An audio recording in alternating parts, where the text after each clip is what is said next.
Welcome back, Stasa23 here, back again with some knife therapy. And before I get started, if you like this video, please give it a big thumbs up so I know you're enjoying the content.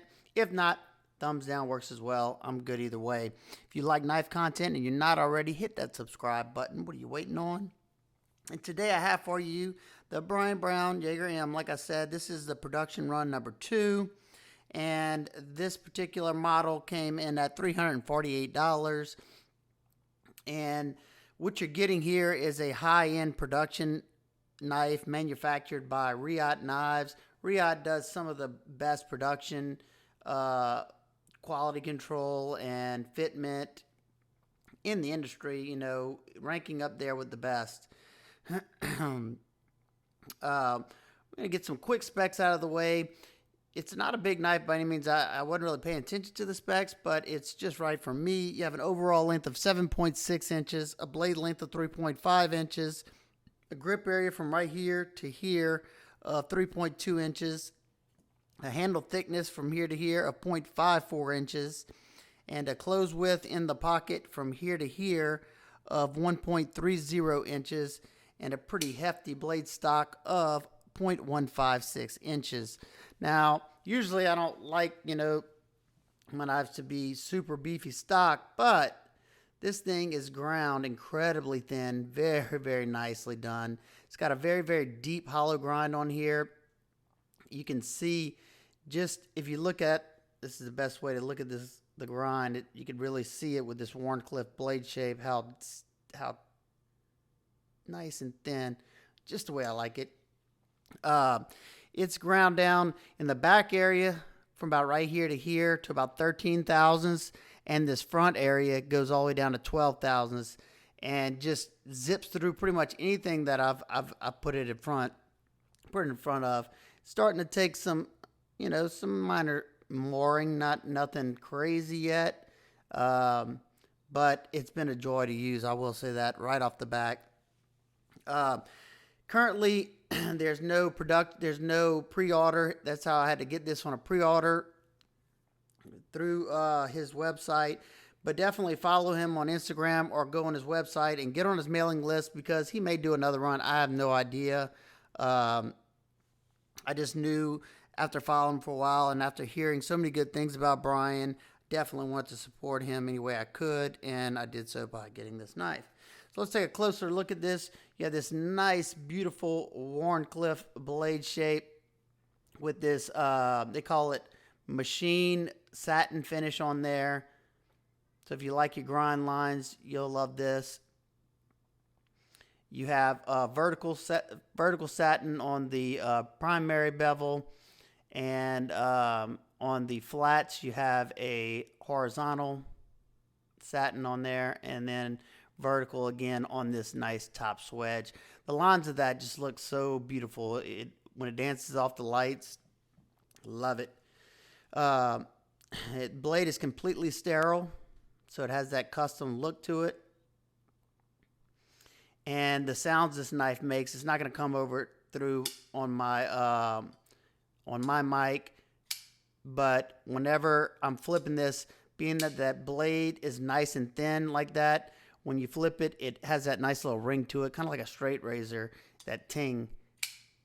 Probably not hearing that through the mic, but the sounds are great. I don't know if I just now mentioned it, but the blade steel on this is Bowler M390. And like I said, Riyadh does a good job on their heat treats. I put one of my K-Series Riyadhs through the ringer, and it held up excellent. If you have never seen that video of mine, go check it out. It's either the K1 or 2, I think. It did phenomenal. It was 204p, I think, which is an analogous of M390. You have two different opening methods on this. You have a blade hole right there that has been chamfered. You have a nice little chamfer going all the way around there, so it's not sharp from either side, and there's no inclusion. You can easily spotty flick it. You can easily thumb flick it. You can slow roll it and flip it out. You could get two variations of this. You get it with the flipper tab or without. And in my opinion, unless the flipper tab is getting in the way, I like to have multiple opening methods, you know, just in case my flipper finger's sore. I can use that blade hole, and I prefer like a thumb stud or thumb hole knife anyway, so there you go. That's just my preference and why I chose it. You have a sharpening choil cut in there right in the front right here. Close it up. No jimping up top, but definitely doesn't need it because you have a nice flat spot to lay your finger down on there. I did some pretty good pushing on this blade, and I had no problems feeling like I was going to slip off. And then this deep choil area right here definitely locks in your hand. It's riding on, as you see that, it's riding on ceramic bearings and a ceramic detent, and it is super smooth. It's not super drop shutty. I got to kind of give it a little encouragement there. But you see, if I let off that lock bar pressure, it comes swinging down without a problem. Let's see. You do have a detent ball ramp cut in on the tang right there. See that little notch down there on the lock face. So what that does is whenever you disengage that lock, you don't feel it. You don't feel that detent ball jumping onto the blade like you would with a knife without it. Close it up. Flipper tab is absolute perfection. I love whenever you have a flipper tab that's designed canted back like this, just to where you don't even have to think. Put your finger on there and flip it. It doesn't hurt at all. I could flip this all day, no problem. You do have effective jimping right there. That's spaced out enough, and they got some nice little ridges on there. It catches perfect on there, and it doesn't hurt at all. Very nicely done. And as you can see, you have a nice little chamfer going on the side of there, so you don't have any sharp areas. That's one thing. Riot doesn't leave any stone unturned. Sorry about that. On the show side, you have a inlay of, they call it OD green, but it's more like an olive micarta, canvas micarta. Smooth to the touch. Can't really feel the actual fabric, more so the epoxy or the resin. You have a pivot with a pivot collar. Both are titanium. So is the hardware. Excellent done hardware. Nice T8. Look at that nice crisp Torx right there. Very nice and crisp. As you can see, the inlay does sit a little proud of the scales. It doesn't bother me at all because I'm pretty sure that was intentional. And I think it looks good. Very tight fitment. There's no bad gaps or anything, which can be a challenge with micarta, especially. I don't know how thin this micarta is, but micarta can get a little brittle. You have a full length, pretty much back spacer that has been crowned. That way you can fit more of the blade into the handle without any, worry of coming in contact with it in the closed position. Your blade to handle ratio is almost 1-to-1. As you can see, comes all the way out to the end. And besides taking off a bunch of metal to lighten this knife up, there also is lightning pockets. You don't see that often, lightning pockets on a show side or something like that has an inlay, because they're already taking out material to put the inlay in. But they did a good job of still lightening it up as much as they possibly could. Because anytime you have, thick titanium liners and a thick titanium backspacer and a thick blade stock, you're going to add weight. So there's only so much you can do. The balance on this knife is absolutely perfect right there in that choil area. So it feels a lot lighter in hand than it actually is. Let's see what the weight is on this one. 4.28 ounces, perfect for me. I know some people will think that's too much, but hey, don't buy it. Like easy access on that thumb flick, access to the lock bar. You have enough space in between, and you have a nice deep bevel on both sides of the frame to where you can get your finger in there nicely. And I love the fact that it's not done so deep where you got a thin spot up here to where it's sharp. So it's comfortable to disengage that lock, comfortable to deploy, and just well done. You have the inlay on this side, and I can't stand, especially in a higher end knife, when you have, you know, millwork or inlay or something on the show side, but then you flip it over and the back side is just flat titanium. I like whenever they carry over some of that on the other side, and they did a good job here by putting some of the inlay where they could. I mean, I guess they could have made this a bolster lock, but that would have been challenging to come all the way up here. I'm fine with it the way it is. You do have that titanium pivot collar on this side, a T8 Torx right here, T8 on the, wait, let me make sure I didn't, that's one thing. When I took it apart, let's see if this is T8 as well. Wait, make sure this is a T8. That's not T8. Let's see, is this my T8? Sorry about that, I should have been more prepared. You got your T8 here. And doing this behind cameras. Yep, T8 everywhere, except, let's see. Nope, T8 everywhere. Love seeing that, even on the pocket clip screws. Awesome, awesome, awesome. On this side, you can see, close it up, that he offered this Damascus pocket clip. And there's a reason why I bought this. It's not because of the material. I mean, it doesn't even really match that well. I don't think it looks bad, but that's not why I bought it. And we'll talk about that in my nitpicks in a little bit. While we're talking about that pocket clip, let's see what it looks like in the pocket.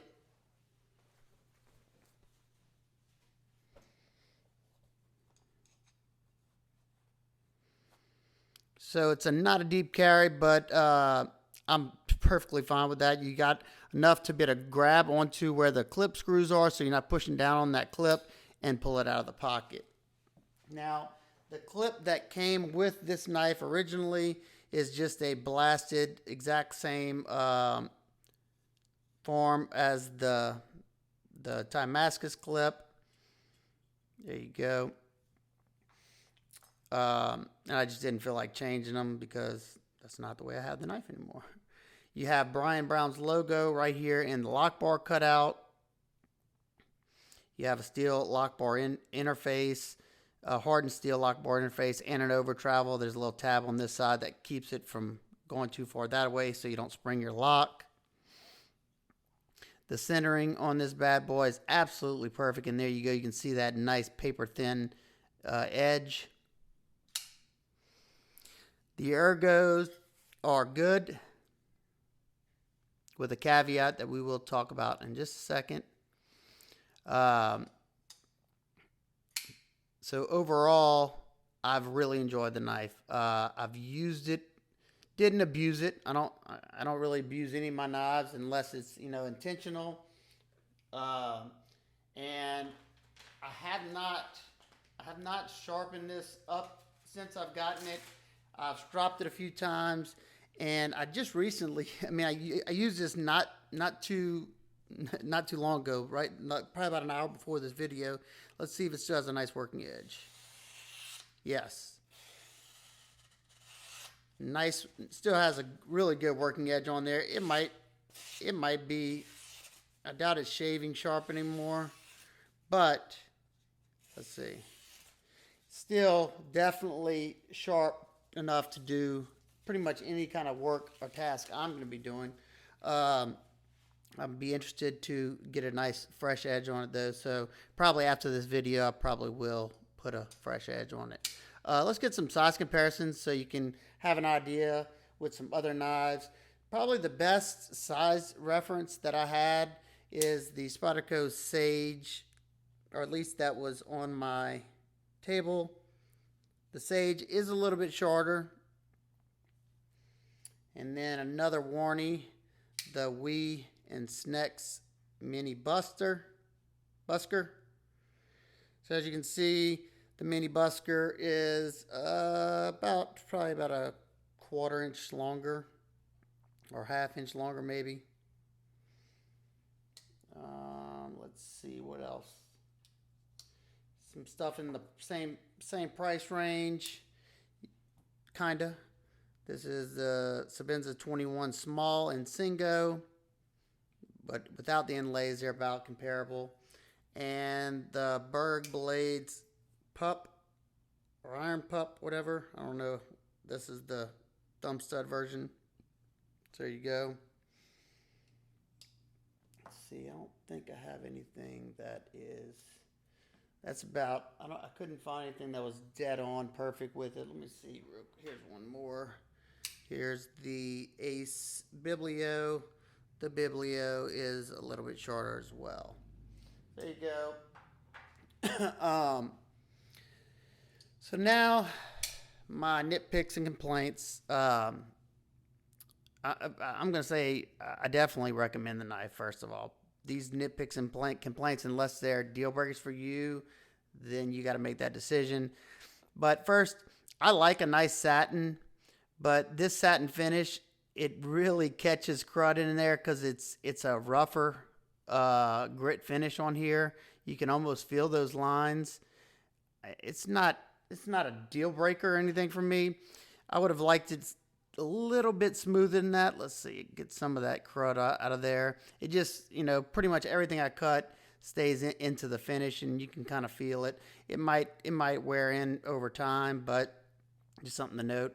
Also, I wish they would have brought the choil out just a little bit more, because it looks like they may have a slight smile at the end, because that very back right there is not sharp. And that might have been done purposely. I don't know. Like I said, I haven't sharpened it yet, so I don't know. Now, this is just my personal preference. This OD Green micarta just looks kind of cheap to me, kind of like on this mini Slim Pickens. I think it's the same exact micarta. It doesn't look like, for instance, this is OD Green micarta right here.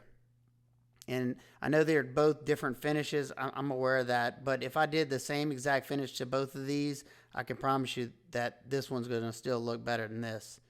And it might just be the color. I may try to dye them later, or try to get somebody to make me a inlay set. I don't know.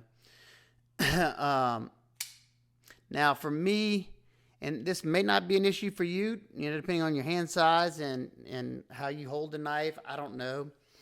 But one thing that almost was a deal breaker for me, I was doing my testing, and the pocket clip was already like pretty darn tight. Like I had to lift up on the pocket clip in order to get it in my pocket, which I don't like that at all.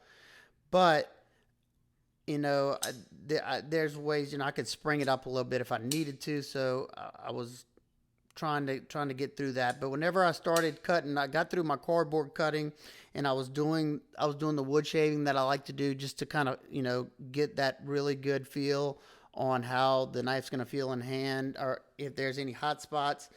And I felt the front of this clip. Now, I asked Brian if he could do a little softening of the edges in this tip right here. And I don't know if you can even tell, but he did. He took this and rounded it over some and kind of broke that edge right there, because that right there was digging into my hand and just really uncomfortable for me. But now that I got this clip, it has more give to it. I don't know if he thinned it out any for me, because I told him that was an issue for me. And super awesome guy. He answered all my questions, and just a joy to work with. Definitely will do business with him again if it ever comes, if I ever have something that I want like. And as you can see, also, they did a good job of not putting that pocket clip on the lock bar. You can see it's sitting on just that little side piece of the frame. Let's see. You can see it right there. Excellent job. So, depending, like I said, on how that clip feels in your hand, or if that's not, something that you're worried about. I personally, I was going to fix it regardless, because I like the knife that much. And I just wanted a extra clip just in case I messed up. And he didn't have any spare clips like this. So he told me he was doing a run and he was waiting for some Timascus clips to come in from Riyadh. And so I jumped on that the first opportunity I got. I think it was $100 for the Timascus clip.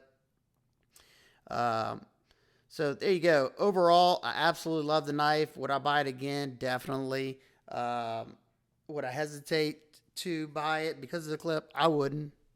That's something that can easily be fixed by pretty much any modder.